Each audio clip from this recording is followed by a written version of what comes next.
Hello guys.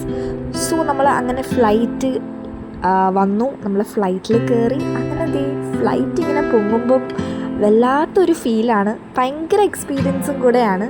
So മണ്ടയ്ക്ക് എത്തിക്കഴിയുമ്പോൾ ഉള്ളൊരു view ആണ് ഭയങ്കര ബ്യൂട്ടിഫുൾ.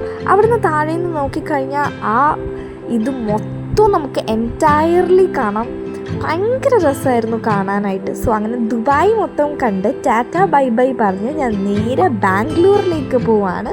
പിന്നെ ഒരു കാര്യം പറയാണ്ടിരിക്കാൻ വയ്യ കേട്ടോ, ഗൾഫ് എയറിലെ ഫ്ലൈറ്റ് ഭയങ്കര സേഫ് ആൻഡ് സെക്യൂർഡായിരുന്നു. എനിക്ക് ഒരുവിധ പ്രശ്നങ്ങളും കാര്യങ്ങളും ടർബുലൻസും ഒന്നുമില്ലായിരുന്നു. പിന്നെ കുറച്ച് കഴിഞ്ഞപ്പോൾ തന്നെ അവർ ഫുഡൊക്കെ സെർവ് ചെയ്തു, വെള്ളം കൊണ്ടുവന്നു, അതേപോലെ തന്നെ ഒരു സാൻഡ്വിച്ചും കൊണ്ടുവന്നു. നല്ല ടേസ്റ്റായിരുന്നു, അത്യാവശ്യം കുഴപ്പമൊന്നുമില്ലായിരുന്നു. അങ്ങനെ ഞാനതെല്ലാം കഴിച്ച് ഫ്ലൈറ്റിലെ ഒരു യാത്ര ഭയങ്കര സുഖകരമായിരുന്നു. ഇനി നമ്മൾ ബഹ്റിനിൽ ചെന്നിട്ട് ഇനി അടുത്ത ഫ്ലൈറ്റിൽ കയറുമ്പോൾ കാണാം. അപ്പോൾ ബൈ.